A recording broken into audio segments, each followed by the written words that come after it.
Hello दोस्तों, नमस्कार। मैं रंजित आपके सामने स्वागत है आपका रंजित एडू पॉइंट में। दोस्त, यह वीडियो बहुत ही आकर्षक होने वाला है क्योंकि कल ही सरकार के द्वारा बिहार सरकार के शिक्षा विभाग द्वारा एक लेटर जारी कर दिया गया है जिसमें यह स्पष्ट कर दिया गया है कि जो बिहार नियोजित शिक्षकों की सक्षमता परीक्षा यानी विशिष्ट शिक्षक बनने की जो प्रक्रिया थी, उस विशिष्ट शिक्षक बनने में एक सक्षमता परीक्षा लेना था, वो बिहार स्कूल एग्जामिनेशन बोर्ड को दे दिया गया है। जैसे कि मैंने इससे पहले नोटिफिकेशन के बारे में जिक्र किया था, एक वीडियो बनाकर डाला हुआ था, आप जाकर देख सकते हैं।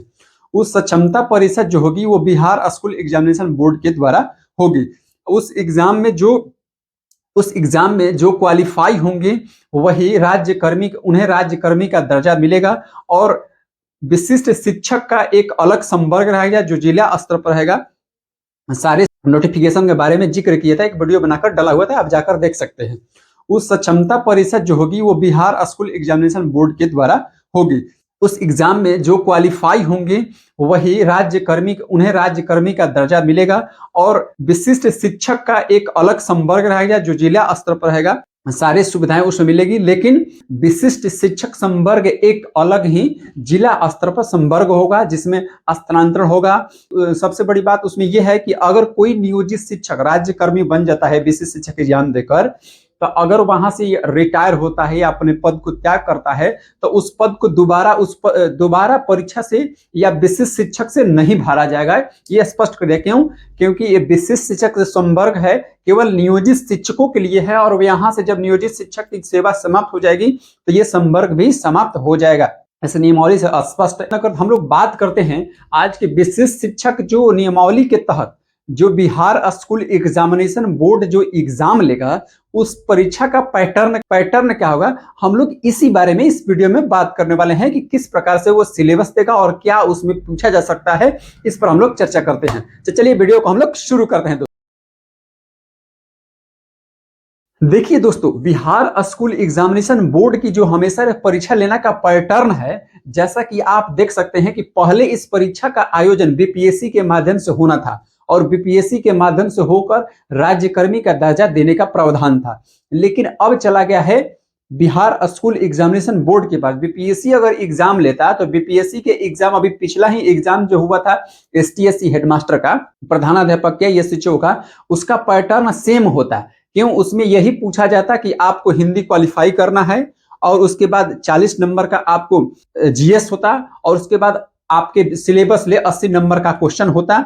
यही पैटर्न लागू होता बीपीएससी अगर लेता तो, लेकिन यहाँ जो पल्ला है वह चला गया है बिहार स्कूल एग्जामिनेशन बोर्ड में। तो Bihar school examination board syllabus क्या हो सकता है, अभी तो सिलेबस जारी नहीं किया गया है बिहार स्कूल एग्जामिनेशन बोर्ड, लेकिन उसका सिलेबस निश्चित है कि इसी तरह मैं जिस सिलेबस का जिक्र करना हूं इसी तौर पर उसका सिलेबस निर्धारित होगा। इसलिए आप तैयारी में अभी ही लग जाए, जब सिलेबस वो देगा तब तक आपकी कुछ तैयारी हो जाएगी। दोस्तों देखिए, बिहार स्कूल एग्जामिनेशन बोर्ड का हमेशा सा सिलेबस रहा है, जैसा कि इस स्टेट में दिखा जा रहा है या इससे पहले जो परीक्षाएं हुई हैं उसमें देखा गया है कि वो 50 नंबर का यानी 50 नंबर का शिक्षण शास्त्र से क्वेश्चन देता है। आप कोई भी एग्जाम देखिए जो शिक्षा संबंधी एग्जाम होता है, चाहे किसी भी शिक्षक का होता है क्या, तो उसमें Bihar school examination board 50 number का शिक्षण शास्त्र से आपको क्वेश्चन ही निश्चित नहीं देता है, ये फिक्स है। तो ये बिल्कुल ही क्लियर हो गया है कि जो विशिष्ट शिक्षक की परीक्षाएं होगी उसमें निश्चित है कि Bihar school examination board 50 number का शिक्षण शास्त्र आपसे पूछेगा ही, ये कंफर्म है। तो आप 50 नंबर के शिक्षण शास्त्र का तैयारी करें, तो तैयारी कहां से करेंगे 50 नंबर का शिक्षण शास्त्र?